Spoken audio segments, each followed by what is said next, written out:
आप देखोगे, आप निष्काम होंगे ना तो आपके सामने अपने आप आ जाएगा। अब वो गरीब आएगा, अमीर आएगा, तुम्हें क्या लेना देना इसका। ज्ञान से चीजों का समाधान निकाला है। नहीं तो ये तो है ही है दुनिया में। अब साधु संत दान दक्षिणा की बात करेंगे तो आदमी को सबसे आसान किसको देना होगा? तो सामने सुना रहे हैं ऐसी बात। हमारे यहीं चले आते हैं तो मिठाई लेके चले आते हैं, कुछ देने चले आते हैं। सबसे आसान दिखता है, यहाँ इतने लोग हैं, चलो दान पुण्य करें। तो हम लोग सावधानी रखते हैं हर बात की, फालतू गंदगी नहीं आने देते। फिर भी कोई प्रसाद बांटे आता है, कोई कुछ करे जाता है। देना है अपने अहंकार का, वो दे सकते हो तो बहुत अच्छी बात है। उस मान का हटा दो अपने अंदर से, जगत के अज्ञान का त्याग कर दो अपने अंदर से, और ये ज्ञान समझ लो, ये तन, ये अमानत जो भी कुछ दिया परमात्मा ने, उसकी अमानत। किसी सेवा में उपयोग आ जाए, भाग्यशाली से। ये जो तेरे तन मन प्राण है, ये प्रभु मिलन का साम आ जाए। एक दान ये भी बोला गया है, ज्ञान का दान सर्वश्रेष्ठ दान, जो गुरु करता भी है और करना सिखाता भी है। क्योंकि सब कुछ दे करके भी गुरु ने यही देखा, किसी को पैसे दे दो, शाम को फिर वो कंगाल खड़ा हुआ, बल्कि उसमें और मांगने की इच्छा पैदा हो जाएगी। इस चौराहे पे छोड़ के दूसरे चौराहे पे खड़ा हो जाएगा। भिखारियों को देखो, तो ऐसी ऐसी रिपोर्ट आती है, बम्बई में 5-5 बंगले हैं इसके, लेकिन अपना कारोबार थोड़ी बंद कर देगा, मांगता रहता है। बिजनेस थोड़ी बंद कर देगा। सुन करके हैरानी होती है। पूरे पूरे फिर तो मांगने वालों के पूरे तंत्र बन जाते हैं, पूरे उनके ग्रुप है। फिर जबरदस्ती बच्चों को ऐसे अपंग बना करके उनसे मंगवाते हैं कि उनका बिजनेस करो। क्या कर लेंगे? सुन करके फिर लगता है क्या दे रहे हैं, दे करके उनको बल्कि और निकम्मा कर रहे हैं। सब तरह की मान्यताएं हैं दुनिया में, इसलिए ज्ञानवान इन बहस में नहीं पड़ता, वो हमेशा सही बात समझता है कि देने के अभिमान का त्याग करता है। वो ये जानता है कि कोई भी ये तन मन प्राण है, कहीं भी किसी के यूज में आ जाएंगे बहुत अच्छा। वो हमेशा इस ज्ञान के दान को सर्वश्रेष्ठ दान कहता है। अगर किसी को आप सही समझ दे पा रहे हैं, प्रेम दे पा रहे हैं, कोई उमंग खुशी दे पा रहे हैं, किसी को उसके दिमाग को स्थिरता दे पा रहे हैं, उसके अंदर के अज्ञान का नाश कर पा रहे हैं, तो ये दान सर्वश्रेष्ठ दान है। कपड़े पहना दोगे शाम तक, फिर वो 6 महीने बाद फिर उसके कपड़े खराब। खाना दे दोगे शाम को, फिर भूखा है। क्यों? दादा ने कहा एक बार ज्ञान दे दो किसी को, उसको उसकी आत्म स्थिति में खड़ा कर दो, उसको उसके स्वरूप के बारे में बता दो, वो हमेशा के लिए सुखी हो जाए। तो कौन सा दान सर्वश्रेष्ठ है? यहाँ भी कौन सा दान गुरु कर रहा है लगातार? ये सर्वश्रेष्ठ है। और कुछ भले मत दो, बाकी चारों तरफ से मनन कर करके, प्रश्न उत्तर करके है जो हम ज्ञान को लेते हैं, तो और अच्छे से क्लियर होता है। क्या सुनना? ये बड़ी में बोला, जैसे बच्चे ने जन्म दिया, उसने खाने का भी इंतजाम हो गया, कपड़ों का भी इंतजाम हो गया। मेरे मन में तुरंत एक बार, जब तक हम अबोध के अंदर बोध हो गया, तो अब हम अबोध की तरफ कैसे बढ़े? एक बार आपने बोला बी लाइक ए चाइल्ड, मतलब तुम बच्चे बन जाओ। कैसे? अब तुम बड़े हो गए। इसको दूसरे शब्दों में बोला शरणागति। जो हम शरण ले लेते हैं अंदर से, यानी अपने अभिमान का त्याग कर दो। बोध क्या हो गया? मैं कुछ हूं। अबोधता क्या है? वो कुछ नहीं। छोटा बच्चा अपने को ऐसे विनम्र बन मानता है, तो फिर कुछ नहीं मानता है। लेकिन धीरे धीरे जब इसके अंदर भी कुछ बनना आ जाता है, मैं कुछ हूं, मैं कुछ हूं, तो फिर वो जटिल होता जाता है उसका स्वभाव। ये तो छोटा, जितना छोटा होता है बोध होता है, उतना वो ऐसे सरल होता है, बालक का। सबको प्यार सहज मिलता है उसको। ये विचार करना अंदर से, अबोधता और कुछ नहीं है। ज्ञान के बाद जैसे से आप समर्पित हो जाते हैं, अपना अहंकार मिटा देते, आपका बोध चला जाए। जो आप ये कुछ हंकार भर रहे हो कि मैं हूं, और कछु आई मैं दुख घना, ना ही मैं दुख ना। जब तुम कुछ नहीं बनोगे तो सब चीज अपने आप। आज का भी ये सूत्र अष्टावक्र गीता चल रही है। थोड़ा सा विषय ऐसा है कि जब तक ज्ञान वैराग्य नहीं होता है, वैराग्य के बिना ये सारा जतन व्यर्थ हो जाता है। वैराग्य रहित व्यक्ति को कदाचित मैं नहीं मिलता हूँ, भगवान ने भी बार बार बोला है। एक तो प्रसन्न चित्त व्यक्ति को मिलता हूँ और एक वैराग्य रहित को नहीं मिल पाता। तो दोनों स्थिति रखनी चाहिए अंदर में। निरंतर वैराग्य, ज्ञान वैराग्य का अभ्यास करना चाहिए, पर साथ ही साथ अपने मन को स्वस्थ चिंतन के द्वारा प्रसन्न चित्त करना चाहिए, हमेशा प्रसन्न भी नहीं ऐसे अंदर से। पर वो प्रसन्नता हमारी परमात्मा पे आधारित, सत्य पे आधारित। तो बोला संसारियों की दुर्दशा को देख मन में शांत हो, संसारियों की दुर्दशा को देख मन में शांत हो, मत आश का हो दास तू, मत भोग सुख में भ्रांत। हमारे ये भोला बाबा जी हैं, ये इतने अद्वैत के इतने उनको प्रिय था ये दर्शन कि उन्होंने पूरे अष्टावक्र के एक एक सूत्र पर अपना एक सूत्र बना दिया है। तो जगह जगह पर गुरु जी उनको सुनाया करते थे, गीता भगवान बोला करते थे। एक भोला भोला राम की, भोला बाबा भोला जी की, भोला बाबा जी की एक करके पुस्तक अलग से चलती थी, उसका भी एक सूत्र पढ़ते थे गुरु जी। तो संसारियों की दुर्दशा को देख मन में शांत, उद्वेग मत आ, परेशान मत हो, ये गलत हो रहा है, ये ठीक हो रहा है, हाय इसकी ऐसी हालत, इसकी ऐसी हालत। अब संसार में तुम भी हो, अपनी किसी बात को देख करके परेशान मत हो। क्या बोला इसमें? तुम ज्ञानवान हो, तुम्हारा क्या धर्म है? संसारियों की दुर्दशा को देख मन में शांत हो। पहले तो ये पक्का रखो कि जिसकी प्रीत संसार में है उसकी दुर्दशा होनी ही होनी है। कोई बचेगा नहीं, कोई बच पाता है? बड़े सियाने बनते हैं, बच कोई नहीं पाता। शुरू में तो बड़े होशियार बनते हैं, सियाने बनते हैं, हम चतुराई से। लास्ट में स्थिति यही देखी जाती है, भयंकर दुर्दशा। अपनी सगी नहीं दे, कोई साथ नहीं दे रहा होता है। जब दुख मिटाने की समय आता है ना, तो गुरु के समझ के सिवा कोई नहीं साथ देता। ये दुर्दशा नहीं है तुम्हारी, जिसको कहते थे मेरा मेरा, एक दिन तेरा कुछ भी नहीं रहने वाला। तो क्यों ना ठीक से ज्ञान वैराग्य समझ लो। इस तुम्हारे मन की है सारी हवस और भूख। तन तो बेचारा वैसे ही वैरागी, तन कुछ चाहता है। तन को तो जो पहना दो वो उसमें, वो कुछ नहीं कहता, लेकिन मन कहता है ये वाली ड्रेस तो कल ही पहन के आया। तन कुछ नहीं कहता बेचारा। तन को ना मिले गहने, तन कभी नहीं कहने शिकायत करने आता। और कौन शिकायत करने आता है? हमारे पास तो है ही, हमारे पास तो पुरानी डिजाइन की है, जेठानी नई डिजाइन के लिए आई है, वो देखो कैसे जन्म रही थी, ऐसे कर कर कौन भाव लाता है? तन नहीं कुछ। तन तो गुरु जी कहते थे सन्यासी है। ये तो दो रोटी में भी तृप्त हो जाता है तन। जितनी भूख होती है उसको भूख के समय में कुछ खिला दो तृप्त हो जाता है।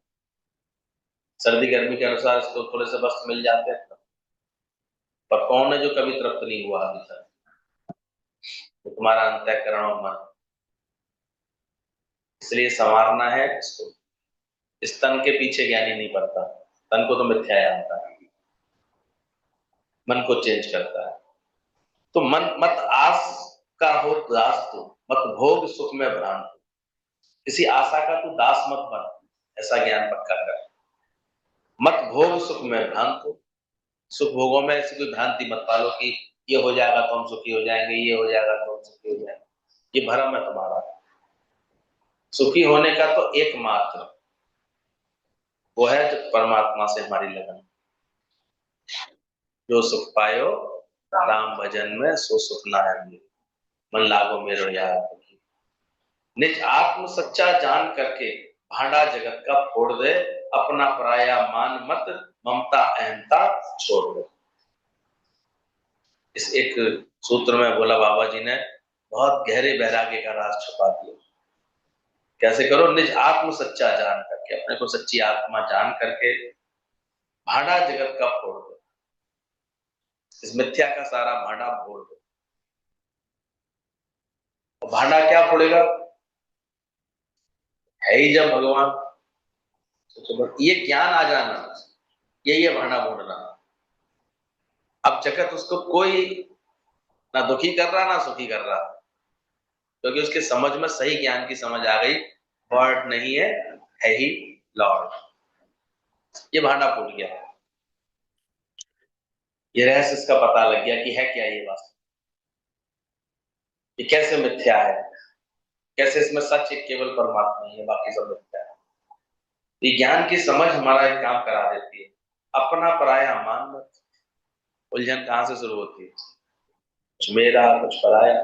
सत्संगियों में भी झगड़े होते रहते हैं, तो मेरा सत्संग कि तेरा सत्संग, ये सत्संग में जाता है कि वो सत्संग में जाता है, अपना पराया यहाँ भी आ जाता है। ये तो जो ज्ञान की सावधानी में रहता है उसके मन में कोई अपना पराया नहीं। क्या अपना क्या पराया, किसको अपना कहूं किसको पराया? तो हर वक्त अपने को सहज प्रेम में रखता है। लोगों को भ्रम होता है, लेकिन ज्ञानी बड़ा सावधान होता है। वो अच्छी तरह से अभ्यास कर लेता है, अपनी सगी नहीं ये भी अपनी सगी नहीं बनता, किसको अपना क्या, इसलिए उसको कदाचित किसी से भी कोई शिकायत नहीं रहती, कोई अपना पराया है ही नहीं उसको। तो अपना पराया मान मत, ममता अहंता छोड़ दो। सारी ममता अहंता सबको छोड़ दो, जितनी ममता नाम की बैठी है सबको छोड़ दो। अहंता छोड़ दो। अंदर जो बैठी है ममता, जिन जिन से ममता मान के बैठी है, नाम तो नहीं, ममता मान के जो बैठ गए जिन जिन से, उनको अंदर से छोड़, मतलब जान लो कि सच तो परमात्मा और कुछ, सच तो परमात्मा। बार बार है ही भगवान का मंत्र ये अभ्यास कराता है। तो हे प्रिय, उत्पत्ति और विनाश रूपी लोकों की चेष्टा में दिखने से किसी महात्मा का भी जीने की इच्छा, भोगने की इच्छा, ज्ञान की इच्छा शांत हुई है? ये मूल सूत्र है।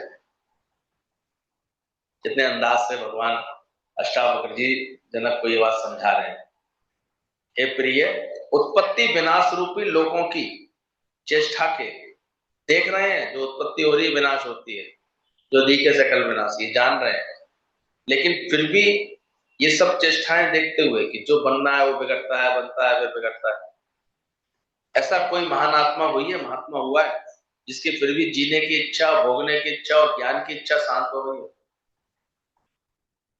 मतलब ये असंभव, ऐसा नहीं होता।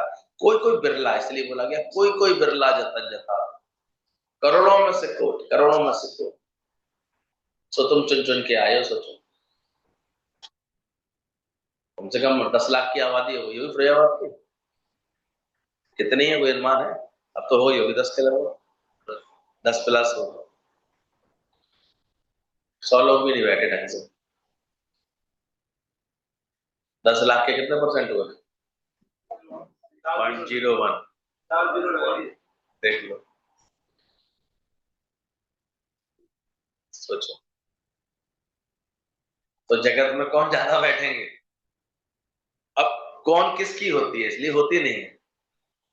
देख रहा है, जान रहा है, जन्म है, जन्म के साथ मृत्यु है। मेरे बाबा चले गए, परबाबा चले गए, दादी चली गई, पड़ोसी चला गया, फलाने नेता चले गए, बड़े बड़े रसूखदार थे वो चले गए जगत से, सब जानता है। उत्पत्ति भी देख रहा है, जाना भी देख रहा है, फिर भी किसी के अंदर से भी ये जगत ही ऐसा है, किसी बिरले के अंदर से जीने की इच्छा, भोगने की इच्छा और ज्ञान की इच्छा। तीसरी बोला ज्ञान की इच्छा। ज्ञान की इच्छा तो फिर भी शुभ है कि ऐसा प्रपंच देख करके तुम्हें ज्ञान प्राप्ति की इच्छा हो जाए तो अच्छी बात है, पर और अच्छी स्थिति हो जाए जीने की इच्छा, क्या जीना, क्या खुशी जिसके जीवन की, मौत आए एक दिन। पर ऐसी बातें गुरु समझा देता है धीरे धीरे अंदर। और अगर अच्छा ज्ञान का अभ्यास कर लिया है तो तुम भी एक दिन गुरु के सुर में सुर मिला के बोलते हो, क्या खुशी जीवन की जिसकी मौत आए, तो जीने की क्या इच्छा है, जीता रहूं। डॉक्टर साहब देखना तबीयत ठीक कर देना, पुराने डॉक्टर पे जाऊं ठीक कर देगा, डॉक्टर क्या कर देगा वो ठीक। जब तक इसकी सांसों का खेल है वो चलती, जितनी चाबी भरी राम में, क्या कर लेंगे। अपने के तो पेट ठीक नहीं कर पा रहे तो किसी का इलाज क्या करें। तो देखा, जीने की इच्छा और फिर भोगने की इच्छा, ये सुख ले लूं, ये सुख ले लूं, ये सुख, सब बातों में सुख लगता रहता है, इसलिए दुख पाता रहता है। सुख मांगा तो पा। तो अगर दिल लग रहा है अष्टावक्र से इसकी बात समझने का दिल कर रहा है, करो फिर अपना अपने संग अभ्यास करो, कोई और के संग नहीं। ये तो गुरु का प्रेम होता है जो अपने साथ संगत में बैठा करके ये बात समझा देता है। लेकिन हर एक को इंडिविजुअल अपना अभ्यास करना है, इसलिए कोई किसी की तरफ नहीं देखे यहाँ पर। यह सबका अपना अपना समझ है, सबका अपना अपना चाल है। कौन कब पहुंचेगा, कैसे पहुंचेगा, पहुंचेगा भी कि नहीं पहुंचेगा। अब चली उल्टा रहा होगा तो कहां पहुंचेगा, उल्टा दूर जाएगा वो तो सत्संग से। तो जो सत्संग की तरफ चल रहा होगा वो बढ़ेगा, और उसकी चाल कैसी है उस पर निर्भर करता है। तो इसलिए ये सब भी चर्चा मत किया करो। लेकिन हाँ, बात समझ लो कि कोई बिरला महात्मा होता है, कोई कोई बिरला जतन जतावे, सोई पंडित फिर जून ना पावे। तो अपने को बिरला बनाने की कोशिश करो। अब टाटा बिरला तो बन नहीं पाओगे, इतनी गारंटी है भाई। वो तो प्रारंभ से कोई विशेष बनता है, टाटा बिरला बन सकता है आसानी से, कोई बन सकता है। ये वाले बिरला जी बन जाओ। भाई पापा बचपन में बोलते थे टाटा बिरला बनेगा हमारा बेटे की भागी, किसी ने बता दिया पहले। समझ में अब आ गई, समझ में कि कौन सा बिरला बनना था। ये बिरली समझ गुरु मिलने से मिलनी थी, इसलिए बिरला जी बन रहे। दुनिया में बिगड़ा जी तो बन जाते हैं, बिरला जी कोई कोई बन। तो ये समझ कोई रखे अपने अंदर, फिर उसको कदाचित कभी भी कोई दुख ना लगे, बात ना लगे, ऐसा बना ले अपने चित्त को, तो बड़ी खुशी की बात। तो अष्टावक्र जी कहते हैं, हे शिष्य, हजारों मनुष्यों में से किसी एक भाग्यशाली पुरुष के चित्त में वैराग्य उत्पन्न होता है। नहीं तो ज्यादातर तो गीता में भी बोला, आश्चर्य की तरह सुनते हैं ज्ञान, आश्चर्य की तरह बोलते हैं ज्ञान, आश्चर्य की तरह कहते हैं ज्ञान, आश्चर्य की तरह सुनते हैं, बोलते हैं, कहते हैं, सुनते हैं। पर कोई कोई बिरला उसको आश्चर्य की तरह जानते हैं ज्ञान को, लेकिन उस आश्चर्य को पाने में कोई कोई सफल होता है। तो इसलिए हमें अपना पुरुषार्थ और अच्छा रखना चाहिए, और गहराई से सिंसियरली कहते हैं, सिंसियर एफर्ट्स करें। क्या हम ज्ञान प्राप्ति का सिंसियर एफर्ट्स करते हैं कि ऐसे टाइम वेस्ट कर रहे हैं अपना। इसलिए हमारे यहाँ गुरुजनों को बड़ी करुणा होती है, इसलिए इतनी इतनी जम जम के वाणियां की बरसात की है गुरुजनों ने हम लोगों के ऊपर, इतनी गहरी गहरी। कुछ तो असर होगा, अरे कभी तो सुधरेंगे, कभी तो बदलेंगे, नहीं कब तो मन बदलेंगे। कहते हैं आसमान में लक्ष्य लगाओ तो छत तक तो पहुंचेंगे। गौर करो, लगता है इतनी ऊंची स्थिति तो नहीं हो सकती, लेकिन कहीं तो पहुंचे ससुरे। नेक तो चढ़े ऊपर, नेक तो खुश होना सीख गए हो कि नहीं सीख गए हो। लेकिन सीखना पूरी बात है, समझनी पूरी बात है। जीने की इच्छा, भोगने की इच्छा, ज्ञान की इच्छा का कि शांत हो जाए किसी की, तो कोई बिरला होता है। बोले जिसके जीने की, भोगने की इच्छा भी निवृत्त हो जाती है, क्योंकि संसार के पदार्थों में गिलानी और दोष दृष्टि का नाम ही वैराग्य है। ध्यान हो तो राम को यह अवस्था प्राप्त हुई थी 12 वर्ष की उम्र में, गुरु वशिष्ठ की कृपा से। उनके चित्त को ऐसा वैराग्य गति आई थी। कितनी बार सुना होगी ये बात। अचानक ही राम गुरु वशिष्ठ के आश्रम से लौट करके जब आए तो बिल्कुल शांत रहने लगे। अब उनके अंदर बालकपन की जो चंचलता होती है, खेलने कूदने के भाव होते हैं, हमेशा कुछ ना कुछ, बालक स्थिर नहीं बैठ पाता, देखना थोड़ी देर स्थिर नहीं बैठ पाता। तो ये उसके अंदर बालकपन जो होता है, क्या होता है, वो स्थिर नहीं बैठने देता उसको। लेकिन जैसे जैसे उस रामचंद्र जी के अंदर गुरु वशिष्ठ का ज्ञान गया, तो वो इतने शांत हो गए अंदर से, उनकी वृत्ति इतनी शांत हो, क्योंकि गुरु वशिष्ठ को उन्होंने पूरा अपना वैराग्य, राम की वैराग्य अवस्था का उन्होंने पूरा प्रसंग आता है, योग वशिष्ठ ने पूरा सुनाया था कि अब तुम्हारे चित्त की स्थिति कैसी है राम। तो राम ने सब में बताया था, मुझे गुरुद्वार अब हर चीज में दोष दिखाई देता है, हर चीज अपूर्ण दिखाई देती है, मुझे अब सुख का केंद्र सिर्फ अपने भीतर दिखाई देता है सत्य में, बाकी कहीं कुछ नहीं, कहीं मेरा आकर्षण नहीं रह गया। ये थी राम की व्यवहार। उन्होंने जन्मने में, मरने में, स्त्री में, पुत्र में, धन में, समाज में, दुनिया की किसी भी बात में उन्होंने अपने अंदर से बोला इसमें सब मैं समझ गया हूं, ये मिथ्या है, ये सब जो है कहीं इसमें सुख है ही नहीं। तो वही बात यहाँ कह रहे हैं, क्योंकि संसार के पदार्थों में ग्लानि और दो दृष्टि का नाम ही वैराग्य है। क्या हुआ था राम को? कहते हैं जब रामचंद्र जी लौट करके आए और बड़े शांत होकर के रह रहे थे महल में, तो माताओं को थोड़ी व्याकुलता हुई।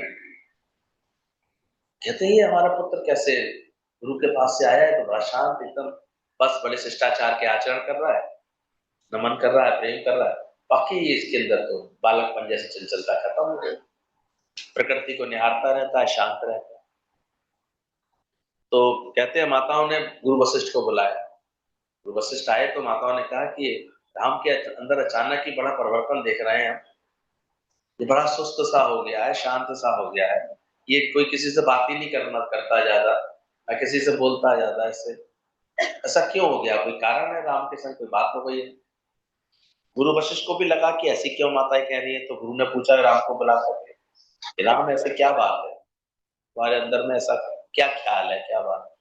राम तो सहज अपने ज्ञान का उत्तर देने लगे, गुरुदेव ऐसा कुछ नहीं है, मेरे को सबसे प्रेम है, मैं सबको सबको अच्छे भाव से देखता हूँ, मेरे अंदर किसी से कोई दुख नहीं है, मेरे अंदर कोई घृणा नहीं है किसी बात को लेकर के, कोई अंदर में छोड़ने का ऐसा कोई बात नहीं है, बस मुझे आपने जो समझ दी है ज्ञान से, उससे मुझे समझ में आ गया है कि सब मिथ्या है, सब छूटने वाला है, सब खत्म होने वाला है। क्या सच होगा इसमें, इसके लिए मैं सत्संग। तो जब उनकी अंदर की स्थिति देखी गुरु वशिष्ठ ने, तो कहते हैं उन्होंने माताओं को बुलाया और बोला माताओं लड्डू बंटवाओ। कोई बिरला ऐसा अवस्था को प्राप्त होता है इतनी अंदर की सही स्थिति को रामचंद्र जी प्राप्त हो पाए, और यही राम के राम बनने की यहीं से शुरुआत हुई कि बचपन में ही अपने गुरु से ज्ञान सुनकर के उन्हें क्या प्राप्त हो गया था, वैराग्य। अब उनका चित्त किसी बात में आकर्षित नहीं होता, वो जानते थे सब दोषी होता है। और वो भी वैराग्य कोई ऐसा नहीं था कि किसी को शमशान लेके आ रहे हैं तो थोड़ी देर के लिए नाम नाम सत्य बोल दिया, या थोड़ी देर में अरे क्या है जगत में सब बेकार है, ऐसे नहीं। वो वैराग्य राम का कैसे था, बिल्कुल पक्का। अब वो मांगते नहीं रहते थे कि मुझे ये खिलौना चाहिए कि ये खिलौना चाहिए, क्या करते थे वो शांत से, वो उन्हें विश्वास था मेरी जो प्रारब्ध है वो मेरे को अपने आप मिले, जो समय पर कुछ मिलना होगा वो परमात्मा अपने आप, ऐसा विवेक जागृत। और इसलिए देखो राम को कभी भी कोई दुख किसी बात में नहीं आया, कैसी परिस्थिति आ गई, कैसी बात आ गई, उनका धीरज कभी नहीं खोया, उनका संयम कभी नहीं छूटा, वो धीर गंभीर ऐसे ऐसा आदर्श बन गए कि आज तक उस आदर्श को, राम के आदर्श को याद करते हैं, पूरी रामायण उसी पर लिखी हुई। तो वो कैसे प्राप्त हुई थी वो अवस्था, ज्ञान से। और ज्ञान से उनके अंदर में क्या पैदा हो गया था, आज भी हमारे गीता भगवान को देख लो या वृंदावन को देख लो, या आज भी श्याम भगवान हमारे सामने, ये आज इतना आकर्षण रूप कैसे आ गया है इनके, वैराग्य से, कि मन कहीं जाता ही नहीं सतगुरु तेरे द्वारा। ये नहीं कि मेरी इच्छा पूरी कर दो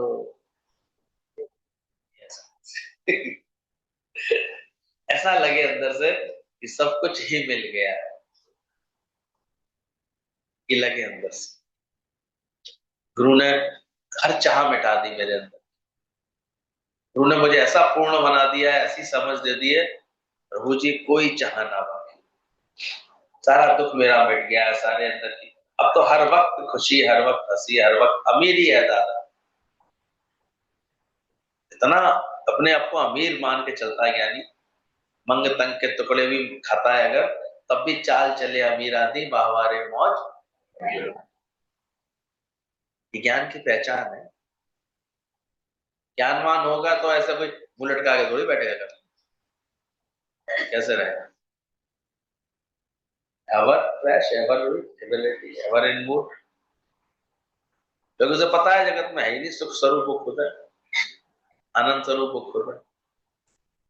क्योंकि संसार के पदार्थों में गिलानी और दोष का नाम ही वैराग्य है।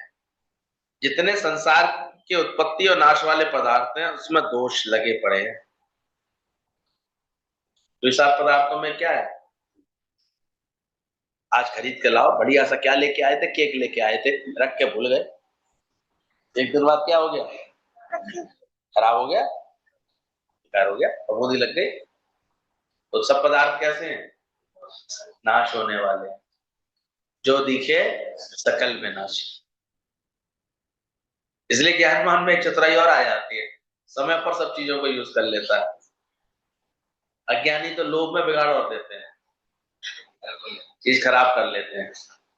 ज्ञानी कोई कुशलता और होती है, सदुपयोग कर देता है, उसका उपयोग कपाट की छुट्टी का, वो जानता है जग रचना सब झूठ है। वो प्रकृति का आनंद लेता रहता है, वो जानता प्रकृति इतनी सुंदर सजी हुई। सोचो, हम लोग देख के हैरान थे, कुछ हिमाचल में तो कुछ ऐसी छटाएं थी, यूं लगता था कि ये पकड़ लो बर्फ के पहाड़ ये रहे बस, ऐसे दिखते थे नजदीक ऐसे। तो सिचुएशन सारे जिन पॉइंट्स हम गए थे उनकी इतनी अच्छी थी, मैक्लोडगंज हो चाहे डलहौजी हो चाहे वो चंबा वैली हो जाए, सब में ऐसे बस चारों तरफ बर्फीले पहाड़, बीच में वो घाटी थी जहां पर बड़ा रमणीय माहौल रहता था, एटमोस्फेयर रहता था। चामुंडा में भी देखा,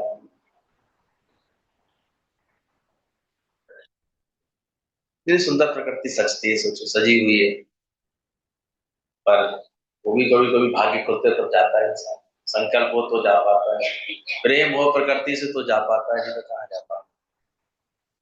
हिम्मत रखे तो जा पाता है, खर्चा करे तो जा पाता है, नहीं तो कहाँ जा पाता है। तो ध्यान रखना, इन सब में दोष दृष्टि रखना।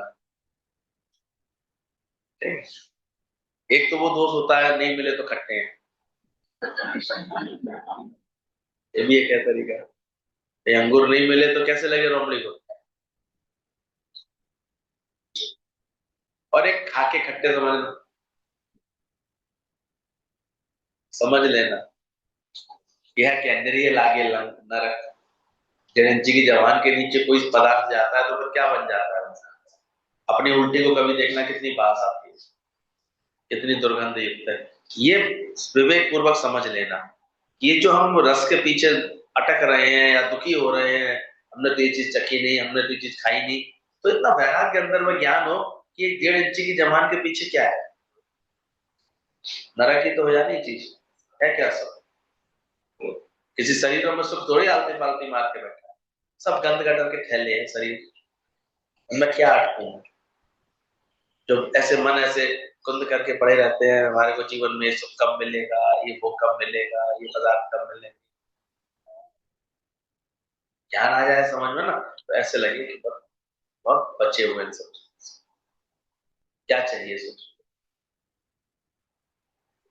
झूठ सच, कभी कभी तो इतने हमारे आदमी बातें करता रहता है, कभी कभी तो इतना झगड़ा बन जाता है उसका।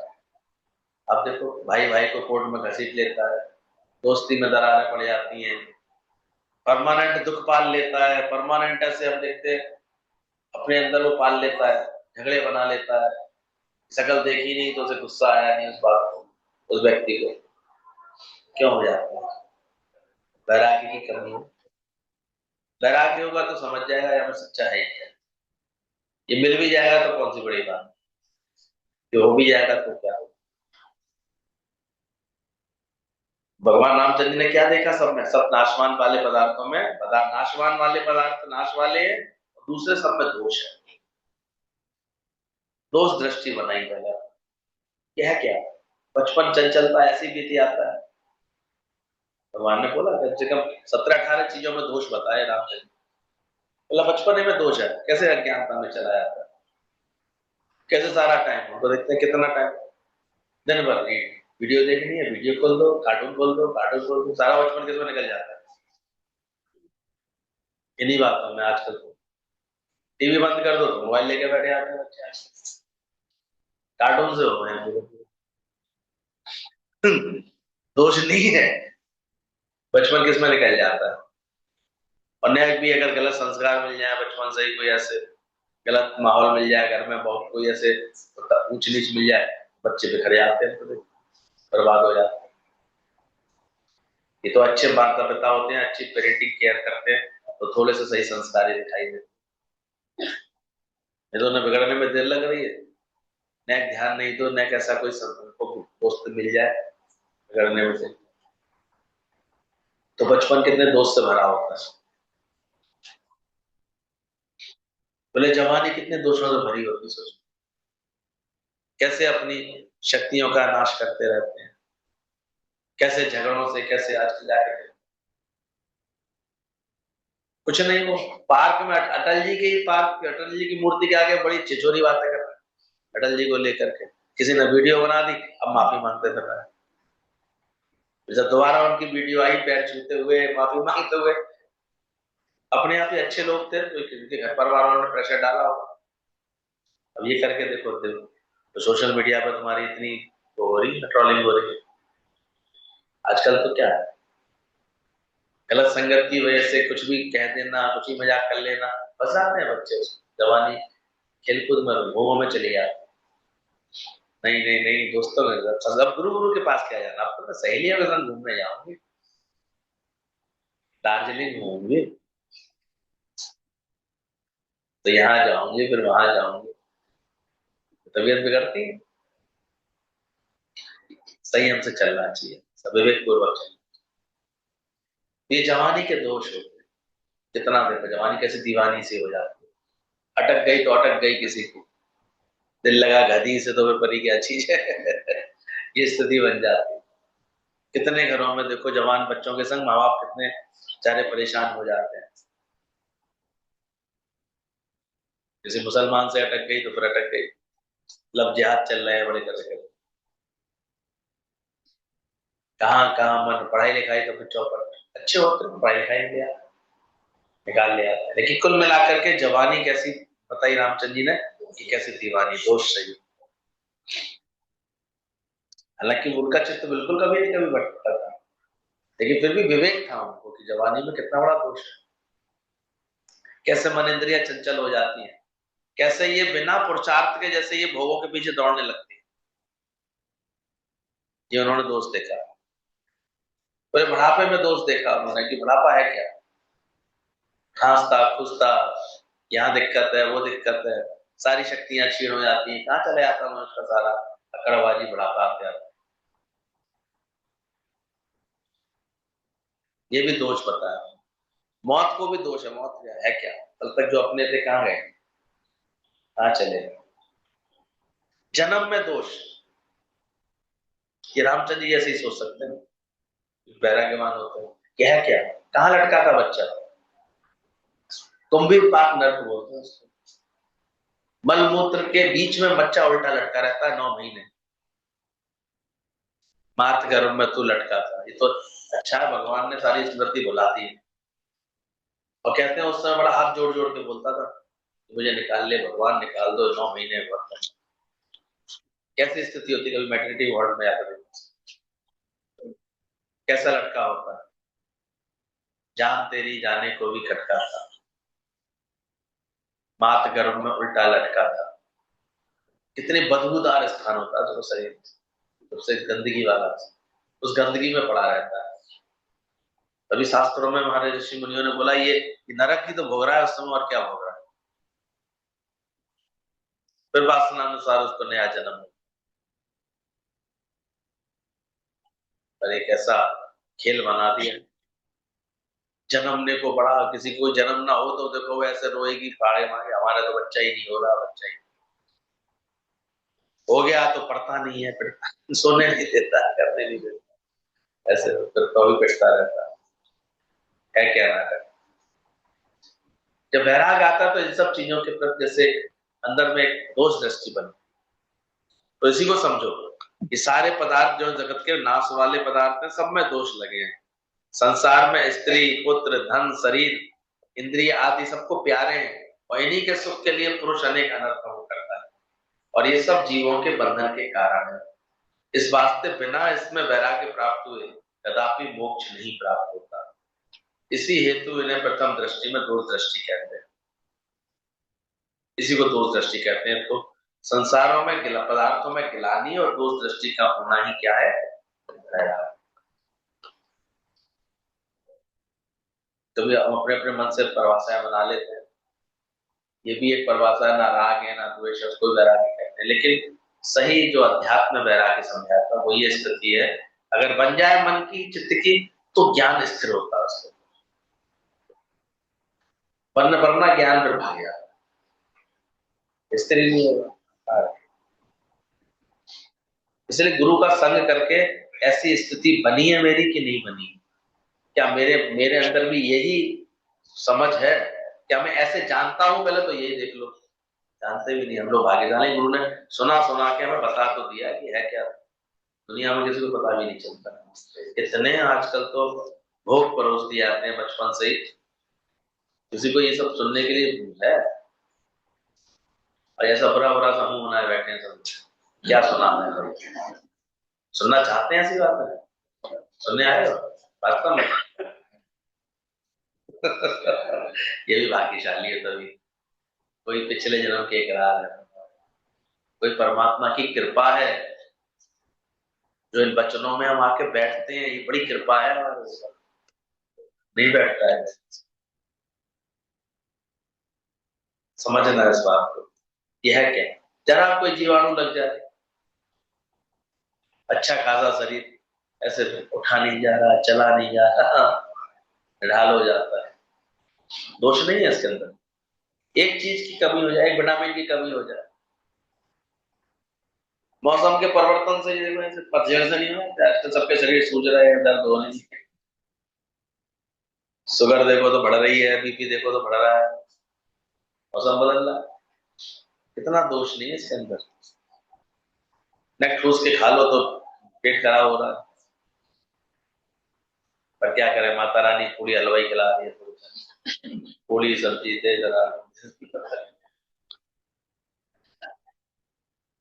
अब ये सब चीजें, मजदूर है, रिक्शा चला रहे हैं, आ रहे हैं, जा रहे हैं, पैदल चल रहे हैं, उनको सब पचे आती है। अब जिनके जीवन में मेहनत नहीं रह गई है वो भी खाते रहते हैं, तो वो बीमारियां बनती हैं।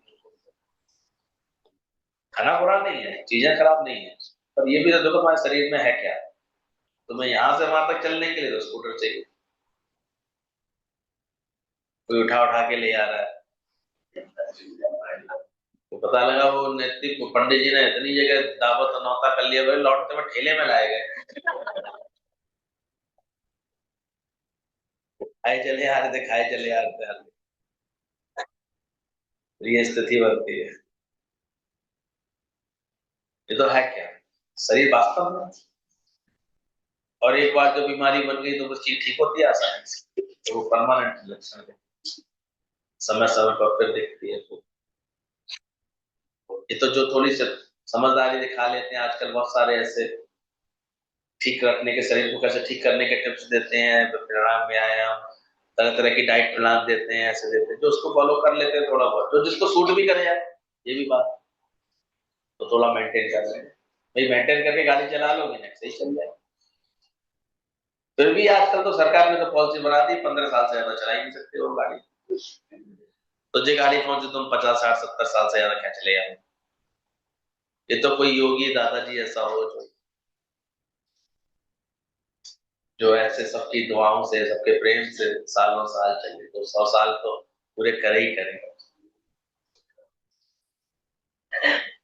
ये बड़े भाग्य से होता है। ताकि ये भी इसका दोष है, अंत में सब इसकी इंद्रियां धीरे धीरे साथ छोड़ने लगती हैं। कितना भी जतन कर लेना, कितने भी अच्छे अच्छे अच्छे अच्छे योगी, ये सब सब जो है बाद में से एक दिन ऐसे हो जाते हैं, कहाँ चला है, देखते देखते सब ऐसे ढलने लगती है। जवानी ढूंढती रहती है, बुढ़ापे में ऐसे बड़ी भारी दुर्गति दुर्गंध करके युक्त जो माता का उदर होता है, जठराग्नि करके जो प्रदीप्त है, उसमें जीव को दुख भोगना पड़ता है। इधर से जठराग्नि, जठराग्नि बोलते हैं, कुछ गरम गरम मिलता हो, भूख का गर्माहट अलग मिल रही है और रक्त मल मूत्र में अलग पड़ा हुआ है, तो वो नरक नहीं हुआ उसमें जन्म से पहले। और जन्म भी कितनी दर्द भरा होता है सोचो, वो भी चीख चीख के निकलता है, और माँ भी बेचारी ऐसे कराती है, ऐसे छपड़ा, और फिर भी एक ऐसा सुख बना लिया लोग, तो कहते हैं बधाई हो बधाई हो बधाई हो। बड़े सुख, लड्डू खाओ जी लड्डू खाओ लड्डू खाओ। ज्ञानी को हंसी आती है, तुम किसका सुख मान रहे हो? तुम्हें बच्चे पैदा होने पर लड्डू का डब्बा उठा के ले आए, सुअर क्या करे, एक साथ 16 बच्चे पैदा कर लेता है। मछली क्या कहे, वो एक साथ तो हजार हजार अंडे दे रही है, वो कितनी मिठाई बांटे। तो विवेक से सोचा करो कि इसको सुख मान रहे हैं, इन सब चीजों में सुख क्यों मान, इसमें क्या सुख है, ये हो भी गया तो क्या सुख। तो एक अंदर की समझ है, ज्ञान वैराग्य के अंदर की समझ है, इसको ठीक से समझ आ जाती है, जान जाता है इसमें सुख कहाँ है, सुख तो मेरे स्वरूप में, इसमें कहाँ है सुख। इसमें तो आप देखा करो 10-15 साल 8-10 साल तक तो बिल्कुल ऐसे बंदरिया जैसा दिखता है, एक बच्चा पैदा होने के बाद तो पहलेगी, फिर नानी को पकड़ाएगी, दादी को पकड़ाएगी, जोर पे बनते रहते तो बहुत हो सकती है नानी दादी, पर नहीं हो पाती उस समय पे, हमने आया था। यहाँ तक देखा गया है पर दादी हो गई है, पर बच्चे का काम आया तो नहीं बुलाया यार, अब उसकी सास भी फ्री है, उसकी माँ भी फ्री है, सब फ्री है, और कौन फंसी जाके। अरे कह दे भाई तू देख भाई, हम पहले ही बहुत करे आए, पर नहीं शौक है क्या करे, अंदर वैराग्य तो होता नहीं, मरने का फिर मन करता रहे। अभी हम बैठे हैं बेटा कर लो, अभी हम करा देंगे तुम्हारी डिलीवरी करवा देंगे। सब बात भागते रहते नहीं करता हूँ, बड़े सुख। और फिर गलती से दो हो जाए तो उनके झगड़े देखो भी जीवन में क्या होगा, इकलौते मुस्कुरा रहे, दो होते तो तभी तेरी हालत देखता क्या हाल होता, साले मेरी मस्ती कर रहा है तो। अभी तो ने कहा मम्मी फिर भी पूछ लेती खाया कि नहीं खाया, पर जब भी नहीं पूछ रही हो, सोच नहीं होता। एक के दुख ये अचानक कुछ हो जाए शरीर को, तो फिर देखो कितनी त्राहिमाम त्राहिमाम हो जाता है, इकलौते के संग ये प्रॉब्लम होते हैं, कुल मिलाकर के सब प्रॉब्लम ही प्रॉब्लम है। नहीं खाए तो गैस बनती है, ज्यादा खाए तो गैस बनती, प्रॉब्लम के सिवा है क्या। चाय मिल जाए तो एसिडिटी बनाती है, और नहीं पी रहे तो सर हैंगओवर हो रहा है। दुख के सिवा है क्या इस जगत में, बेकरारी के से। ये जब अंदर से समझ आने लगे और इन बातों पर हंसी आने लगी, और संसार की ऐसी दुर्दशा जान करके तुम्हारा मन क्या हो, शांत हो, ये ज्ञान है। संसार की सब दुर्दशा को समझ कर, समझ जान करके, जानना चाहिए, मानना चाहिए, फिर ये नहीं कि गुरु की बात काट रहे, अरे नहीं ऐसे कैसे, ये तो सुख होता है, ये तो आनंद होता है, इसका मतलब मैं वैरागी नहीं होता है, सब होता है, बस ज्ञान समझ में नहीं आता है। ये कहाँ समझ रहे हो सुख, किनको सुख समझ रहे हो? तभी तो गाना गाते हैं, मौत का सामान ले चले, जब डोली उठा के लेके आता है तो क्या करता है, नहीं उस दिन के बाद से बेचारा खोल के बोल सकता है, कह सकता है, कुछ कह सकता है। क्या हालत हो जाती है, क्या ले गया सामने, तो सीधे सीधे कहती है, शादी करके खोल लाया, प्यार किसने किया, तुमने किया, गलती किसकी है, तो अपनी गलती नहीं मानती आज, देखा कितना दुख है इन सब चीजों में, पर ये दुख लगता नहीं है। अज्ञान के कारण हमने दुख को ही सुख मान लिया है। ये तो जब सही समझ आने लगे तब लगे कि हम कैसे होता क्या है। फिर इसको चक्र में लगे आते हैं, पहले अपनी सेट करने में, अपना बच्चों को सेट करना, बच्चों को सेट, और उसी में कहाँ खो गई अपनी जीवन। परमात्मा को पाने का तो कोई संकल्प नहीं आया। बाद में फिर संत लोग सुनाते रहते हैं, क्या मिला जगत से बेकरारी के सिवा। तो बैठे बैठे सुनते रहते हैं, बस समझ में तब भी नहीं आते क्या मिलेगा जगत से बेकरारी के सिवा। सुनते रहते कहाँ आती सोचो, जगत ही ऐसा। तो ये बोला किसी महात्मा को जीने की इच्छा, भोगने की इच्छा और ज्ञान की इच्छा की शांति होती है। कोई बहुत बिरला महान आत्मा कोई होता है ऐसा। तो इसलिए इनको नमस्कार करो, ये चारों महान आत्मा है जो कि कृपा बरसा गई और हम लोगों को इस सेवा में लगा रही है। टिकती बहुत कम अंदर। एक रत्ती भी ज्ञान तेरे की जिस घट में बस जाए, एक रत्ती भी आ जाए तो बड़ा कल्याण हो जाता है। तो दो चार रत्तियां आ गई हैं किसी के अंदर तो मजा आ रहा है उसको, दुख लगने बंद हो गए उसको। तो ये क्या है सोचो, कुंभी पाक नरक नहीं बोला, गर्भोपनिषद में गर्भ के दुख का वर्णन करते हैं दुनिया में। फिर जीव संसार के भोग में फंस जाता है। वहां तो प्रार्थना करता है मैं जन्म लेकर के ज्ञान के साधनों को करूंगा, भगवान मैं तुम्हारी शरण में रहूंगा। वादा कहाँ किया था?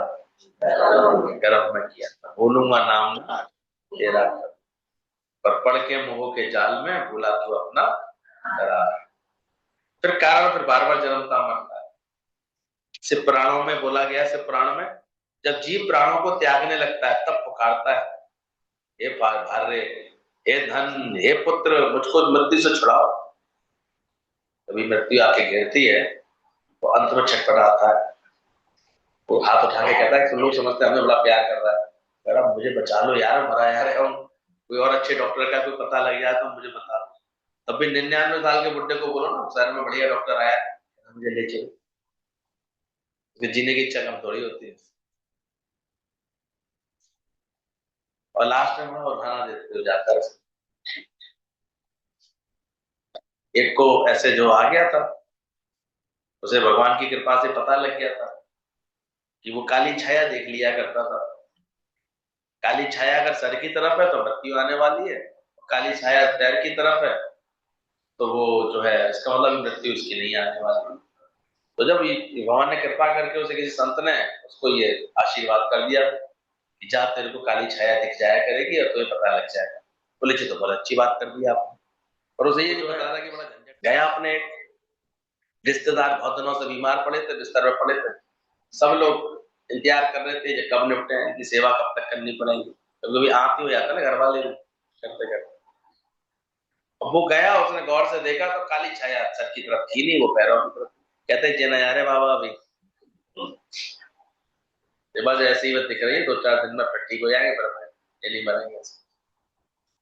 सब घर वालों ने पिटाई करी, कोने में ले आके साले हम मरे जा रहे हैं, छुट्टियां ले लेके बैठ के सेवा कर रहे हैं, मुझे बेकार अब सगुनी बात बोल रहा है कि जब मरेंगे नहीं।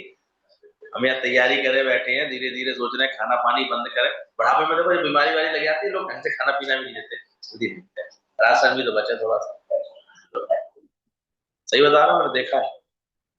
वो इतनी खुशी से नहीं खिलाते, पहला खिलाओ पिलाओ और वरना तो भाई हमारा बचा ही लो थोड़ा सा।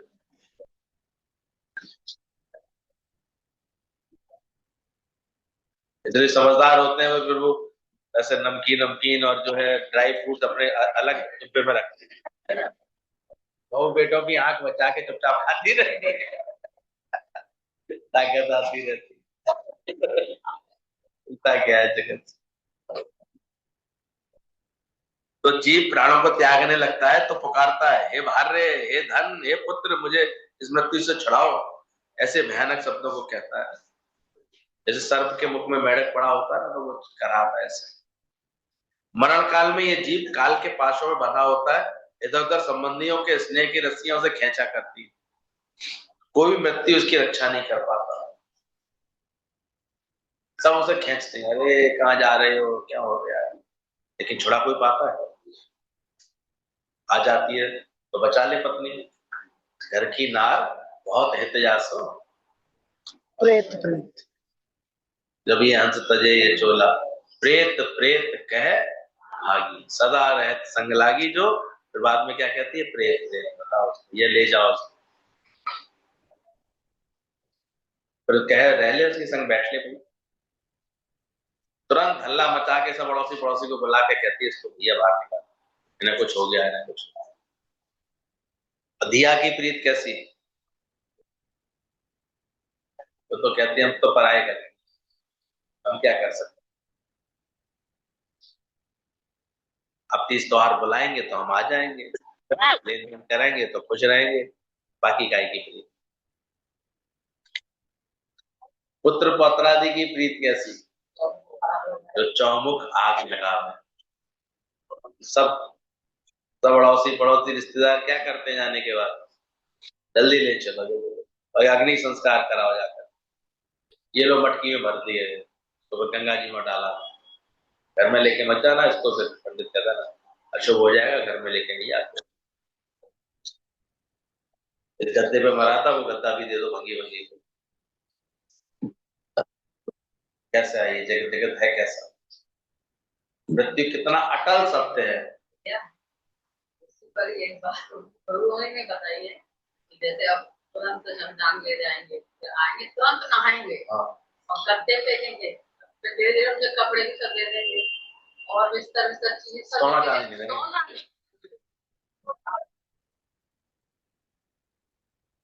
तो मरेगा भी सोना उतार लेंगे। तो शुक्र है सोने ने अपनी कीमत बनाई हुई है।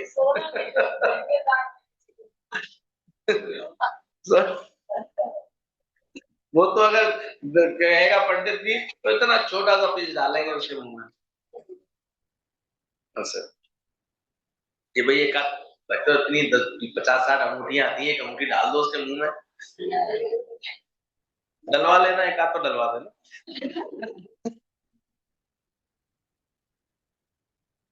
तो वह पुत्र जो माता होती है ना, वही पुत्र वन के स्नेह के कारण। इसलिए शास्त्रों में एक बात बोला गया है कि जो पुत्र होता है वही फिर पूर्व जन्म में जो माता होती है, जो पुत्र के स्नेह के कारण दूसरे जन्म में शास्त्रों में बोला गया वो स्त्री बनती है। सोचो कैसा एक ये अजीब सा एक, इसमें एक किसी ने शास्त्रों में अनुभव से लिखा है, जो पूर्व जन्म में पिता होता है बाद में जन्म में वो पुत्र बनता है। जो पिता के द्वारा जो कराया वो अपने कर्मों का बदला कहता पुत्र बन के लेता है, और जो पूर्व जन्म में पुत्र होता है वो पिछले जन्म में पिता होता है।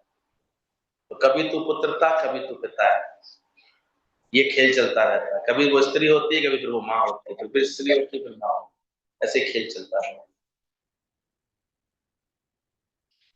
वैसे विचार करके देखो, जैसे सायकाल में पक्षी उड़कर एक वृक्ष पर रात्रि को विश्राम के लिए एकत्रित होते हैं, फिर प्रातः काल में उड़ जाते हैं, तो यही जगत है रैन बसेरा। रात हुई तो सब इकट्ठे हो गए, सुबह सबको उड़ जाना है, संग तेरे कोई नहीं जाना है।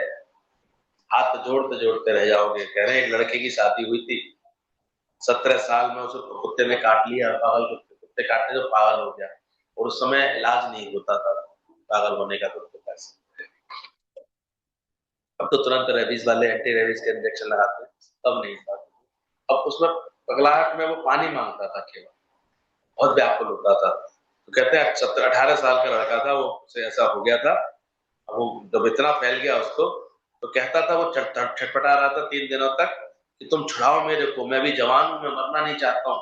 माँ को बोले माँ मुझे बचा ले, माँ मुझे बचा ले। पत्नी को बोले, नई नई शादी हुई थी, दोस्तों को बोले तुम मुझे बचा लो, मेरे तो सबरे दोस्त हैं मेरे, मुझे बचा ले। इतने मैंने दोस्त पाले हैं, रोज सबको हरिओम हरिओम गुड मॉर्निंग राधे राधे करता हूँ, सब मुझे बचा ले आकर के। और कोई कुछ कर पाता है उसमें? डॉक्टर ने कह दिया कुछ नहीं कर सकते, वेरी सॉरी। अब तो ये घातक स्थिति पहुंच गई है, कैंसर लास्ट स्टेज का, अब कुछ नहीं कर सकते। बड़ा छटपटाता है अंदर वाला, 100 ऐसे कहते हैं डंक लगते हैं बिच्छुओं के अंदर। मर के देखना एक बार। तुम बचाओ मेरे को, बाप को बोले तुम बचाओ मेरे को, दोस्तों को बोले तुम बचाओ, कुछ कर सकते हो क्या मेरे लिए, कुछ कर सकते हो, मैं मरना नहीं चाहता, मैंने अभी शादी की है, जवान लड़की 17 साल के सामने खड़ी है, मैं 18 का ही हूं अभी, मेरे को मौत की जरूरत नहीं है, अभी मेरे को भगवान क्यों मारता है। ऐसे संत साधु भी आए उसके पास, अंत में ले आते हैं लोग, फलाने बाबा जी को ले चलो, महाराज जी हैं, क्योंकि इनको इनसे कुछ करवा लो, कृपा करवा लो। वो सब आए घर में, फिर माँ बाप को बुलाया, बोला मेरा ये जवान लड़का है, इसको मौत से छुड़ाइए। कोई कुछ नहीं कर पाता, जब आ गई है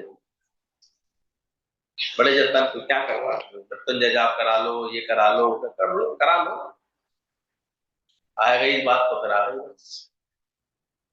जब लास्ट का दिन था, देखता है वो कि मैं बच ही नहीं सकता, किस तरह कोई मुझे नहीं बचा सकते, तब वो परमात्मा की मूर्ति के आगे झुक गया, कहते हो गया तुम क्या मेरे को छुड़ाओगे, तुम सब बेवफा हो, तुम क्या छुड़ाओगे। जाके मूर्ति के आगे वो मरा, मूर्ति के चरणों में रख करके बोले समझ गया, तो मौत में ये दशा होगी। नहीं मान रहा था तो फिर गुरुजी ने क्या किया उसे, बढ़िया खिलाई,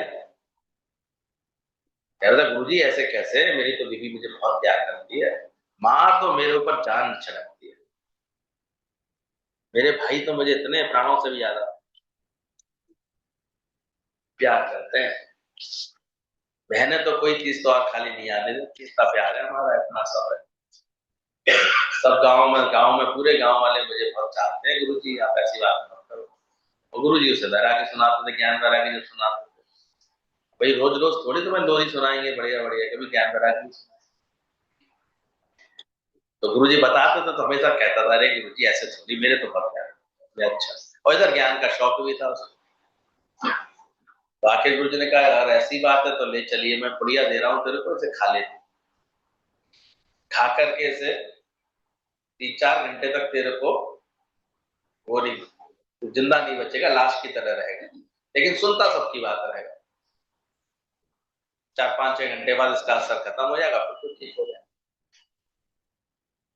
तो उसने गुरु जी की बात मानते हुए पुड़िया खा करके, खाना खाने के बाद पेट में दर्द दर्द ऐसे करके लेट गया, उसका चित्त भी बहुत चेतन हो गया,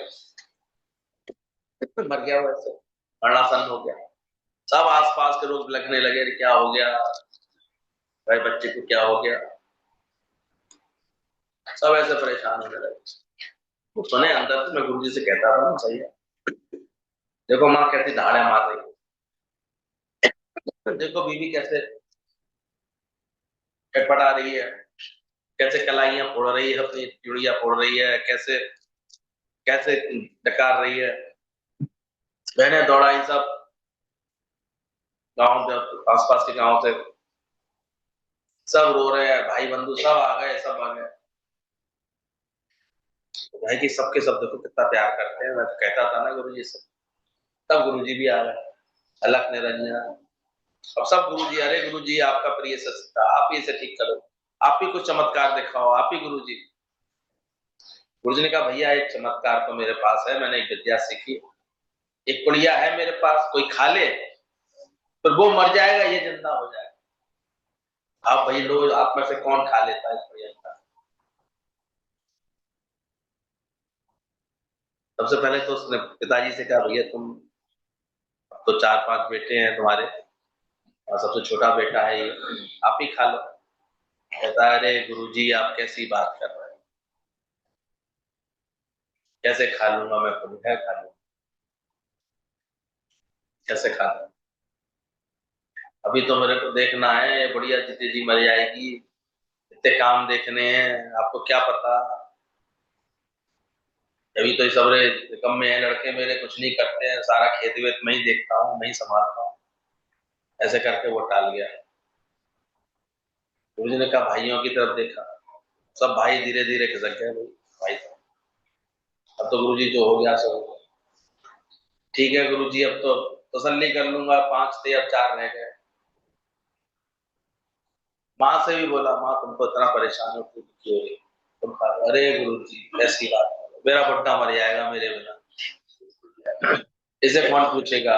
आपको नहीं पता घर घर की क्या हालत है, बहु एक रोटी नहीं पूछेंगे इसको, ये तो मैं हूं जो इसकी थाली लगा देती, कहां से खाएगा वो? फिर तो ये भी मर जाएगा, मैं भी मरूंगी तो ये भी हो जाएगा। अब कोई बात नहीं गुरु जी, धर लूंगी धीरज। अगर कोई संत कहता है धीरज रखो तो गलत क्या था गया? ऐसी कोई सिचुएशन क्रिएट कर दो तो कहते हैं धर लूंगी धीरज, कोई बात नहीं, कह लूंगी 4 नहीं थे, 3 ही थे, 5 नहीं थे, 4 ही थे। बहने भी हम क्या कर सकती हैं, हम तो पराये घर की अमानत है। बीवी बहुत बिलख रही थी, बोले तू ही आ जा। बोले गुरु जी आप भी कैसी बात करते हैं, आप जानते नहीं हो मर्दों को। मैं चलो मर जाऊंगा अब यार, मर भी जाऊं मैं, ये तो दूसरी शादी कर लेंगे, मेरे छोटे छोटे बच्चों को क्या होगा। तो जानती थी हमारा पति कितना राम नहीं जानते थे, ये तो दूसरी शादी कर लेंगे, तो मेरे इन बच्चों का क्या होगा। कुल मिलाकर के किसी ने वो पुड़िया नहीं खाई। एक तो शायद आपके तो आगे पीछे कोई नहीं, ये बढ़िया कौन खा लिया, आप ही खा लीजिए बढ़िया है। अब आप ही अपने शिष्य के लिए कुर्बानी दे दीजिए। अब सब एक स्वर में बोलने लगे गुरु सही बात है, गुरु जी आप ही खा लीजिए।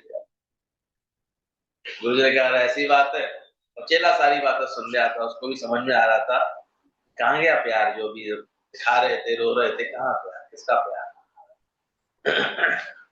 गुरु ने कहा ठीक है चले मैं खाता हूँ, अब तू उठ गया, समय हो गया, इतनी देर बीत गई। चेला उठ गया, समय बीत गया था 4-5 घंटे। कहता बता क्या बता रहा है, कितना प्यार करते हैं तो तुझसे। अरे चलो गुरु जी अलग निरंजन, समझ ली बात, तो समझानी थी आपको, समझ ली। दृष्टांत तो बहुत बार सुना है तो समझता कोई नहीं। तभी बोला कोई महात्मा, कोई तो महात्मा बनो जो ये बातों को समझ ले कि कुछ नहीं मिलेगा, दोष से भरा हुआ है सारा, उसमें कुछ सच्चा नहीं, कुछ तो समझ ले इस बात को।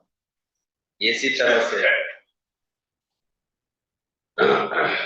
मैं नहीं बचता, बोला तुम देखो मृत्यु के टाइम में क्या हालत होती है, कई जन्मों से लेकर अभी तक तुम कई कर्म कई भोग करते आए हो, अभी तक जीव भाव में। जब ज्ञान आएगा तो तुम करने में और भोगने से छूटेगा, बाकी नहीं तो कभी भी छूटने वाला नहीं है। इसलिए ज्ञान के पीछे पड़ो, सत्संग के पीछे। ज्ञान गुरु क्या है, बार बार जन्मना बार बार मरना, यही तो कुंभी पाप नरक है महाराज। और ज्ञान जिसको है, आत्मा का ज्ञान जिसको है, वो फिर गर्भ में नहीं आएगा, वो मरेगा नहीं, इधर ही नहीं मरेगा। मरने का डर किसको है, मरने का डर जो कहते हैं वो किसको रहता है, अज्ञानी को रहता है। जिस मरने से जग डरे सो ज्ञानी के मन। अभी सुन लिया इस बात को और एक वास्तव में समझ लिया इस बात, तो वो किसी की मृत्यु को देख करके विचलित होगा। वो अपने जीवन में भी कभी मृत्यु ऐसी अवस्था आएगी, जैसे हमारे गीता भान की और तो आई, ये कहते ऐसे गए हारमोनियम सा बजाते हुए, गीत से गुनगुनाते हुए से। दादा हमारे ऐसे जय घोष करते हुए, ना मैं आता हूँ ना मैं जाता हूँ, मैं सदा रहता हूँ। हमने अपने गुरु जी को तो साक्षात लास्ट में देखा, कोई मन नहीं, किसी में मन नहीं, कोई चाहना नहीं, कोई काम बाकी नहीं, ऐसे प्रेम से कहते हुए मैंने अपना काम पूरा किया है, तो शरीर को तो जाने।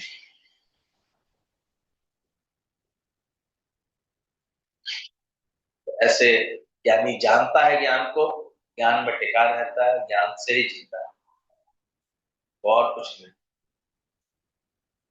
इसलिए ज्ञानवान के मन सदा आनंद, उसको उसको फिर जन्मना मरने का दुख है, मरने का डर कैसा है। जिसको आत्मा का ज्ञान है वो फिर गर्भ में नहीं आएगा, वो मरेगा नहीं। वो इधर ही नहीं मरेगा तो मरने का डर कैसा, मरेगा ही। मैं ना मर वो सर्व संसार, क्योंकि मैं अजर अमर आत्मा हूं, पहले तो मैं मरूंगा। बात को समझना, जो अपने को देह ही नहीं मान रहा, मरेगा वो। मरणशील क्या है? मरने वाला कौन है? देह। वो शरीर है ही नहीं तो कौन मरेगा? तो जो दादा ने वचन बोले उनको एक एक काटते हैं। इस देही का होगा नाश रे, और तू साक्षी स्वयं प्रकाश, तेरा नाश नहीं होगा।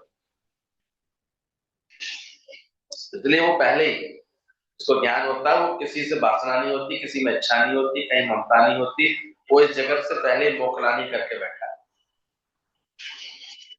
पहले ही जानता है कि जो दिखे सकल विनाश, जो दिखे सकल टूटने वाला है। ये किसके प्रेम में अटके? हम सोचते हैं हम तो बहुत प्रेम कर रहे हैं गुरु, अब गुरु किस में अटके? तो सोचो किस में अटके? तो सच जानता है तो किस में अटके? तुम भी सच जानो, तुम भी अपना जीवन बना लो बस। और क्या मिलेगा जगत से? बेकरारी से। जगत से तो बेकरारी बेकरारी मिलेगी। तो जो जीते जी मुक्त है वही विदेही मुक्त है, उसका काम उतर गया है। इसी को बोलते हैं काम उतार के बैठ। तो जो काम नहीं उतारा जिसका, वो बोलेगा मैं अभी नहीं मरूं। उसके काम पूर्ण काम हो गया, वो तो बड़ी खुशी से कहेगा आओ आ गई मौत, ले चलो उसको, इस पिंजड़े को, इस खाली डब्बे को ले चलो।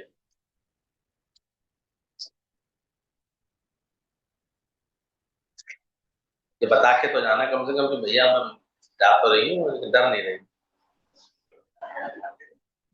मुझे आनंद आ रहा है। जिस मरने से जग डरे सो ज्ञानी के मन। सीख ली? कौन सी अवस्था में रहोगे? अभी कह रहे हो बेटा, आती है तो देखेंगे। जिज्ञासु भी बोलेगा मैं नहीं मरूं, क्योंकि भगवान नहीं मिला है। दुनिया वाले को तो मौत चाहिए ही नहीं, दुनिया वालों को तो, क्योंकि दुनिया वालों को तो कुछ सुख चाहिए। अभी मैंने ये सुख नहीं लिया, अभी मैंने ये सुख नहीं लिया, इसलिए मनुष्य का अहंकार है। डॉक्टर को बोलेगा मेरे को कब छुड़ाओगे डॉक्टर, दुख से कब छुड़ाओ? अभी उठूं पर पोते की शादी देखूं, ये पोता बड़ा नहीं हुआ है, मैं कैसे मरूंगा इतने में? पर ज्ञानी पहले से ही मर जाता है। ज्ञानी के लिए क्या बोला? मैं जीते जी आनंद भयो रामा। उसने जीते जी अपनी ममता को मार लिया, अपने अहंकार को मार लिया।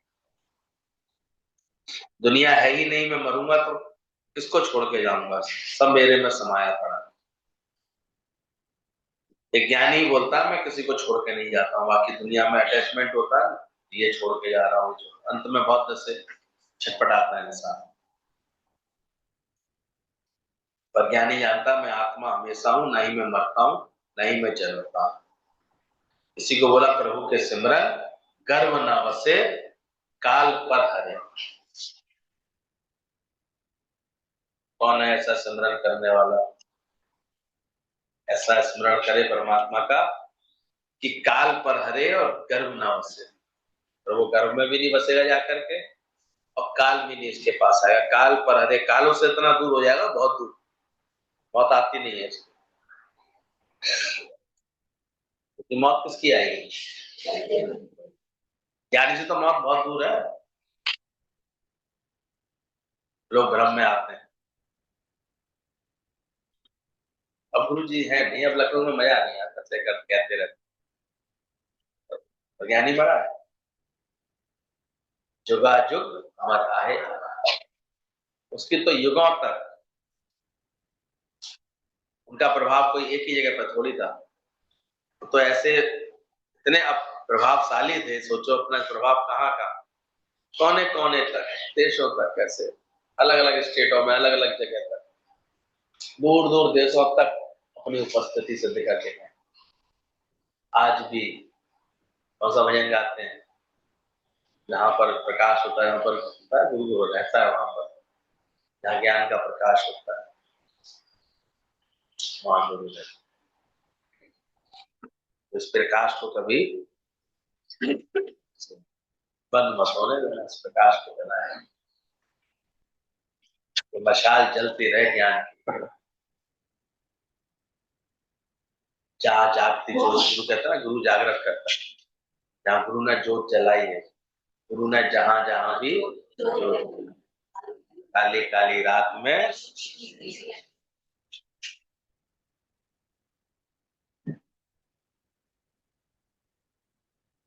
इसलिए कभी ब्रह्म ज्ञानी के लिए नहीं कहना। दादा को फटकारा ना फकीर ने श्याम भगवान को, तो गुरु भी कहता है, और कहता है गुरु चला गया, गुरु जाता है नहीं, तुम जानता भी है अपने गुरु को, तुम पहचानता है गुरु को। श्याम भगवान ने तुरंत अपनी गलती समझ ली, बोले मैं गुरु तो कह रहा हूँ दादा को, लेकिन अभी भी शरीर मान गया, इसलिए मेरे मुख से निकल गया कि अब तो दादाजी का शरीर नहीं रहा।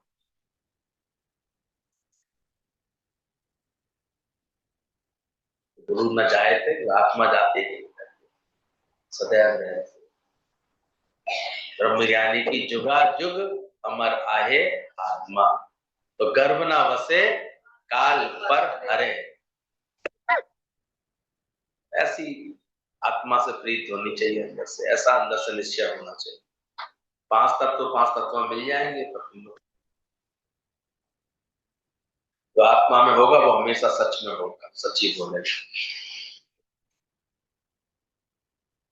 अब एक लड़ाई के मैदान में जनरल पीठ दिखाए, मैं लड़ाई नहीं करता हूं, तो गवर्नमेंट क्या करेगी?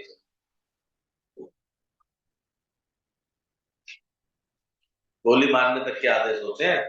अगर आदेश नहीं मान रही है फौज, तो फौज को क्या करो, तक आदेश हो। तो कितने सालों तक उसे खिलाया पिलाया, कॉन्ट्रैक्ट किए, वो किए, किसके लिए किए थे? जब युद्ध का समय आया तो क्या करें, लड़े। और अर्जुन क्या कह रहा था, मैं युद्ध नहीं करूं। भगवान कृष्ण ने क्या कहा, तो कैसा क्षत्रिय है, क्षत्रिय धर्म बना दिया। तो ये मोह ऐसा होता है जो हमको अपना धर्म बना देता है। असंख्य ऐसे हमारा आत्मा में टिकना चाहिए, इसलिए अंदर से ये मोह हमें धर्म पर सब भुला देता है। जज अपने घर में जजमेंट नहीं कर पाता, वकील अपने घर की वकालत नहीं कर पाता, डॉक्टर अपनी औरत का ऑपरेशन नहीं कर पाता। ये मोह ऐसा है, ये छूटना चाहिए। इसलिए देह का ईगो जब गंवाएगा, जीते जी गंवाएगा, तो वो नहीं मरेगा, ना वो मरे ना ठाके जाए। क्लियर हो रही है आज की बात की नहीं हो रही?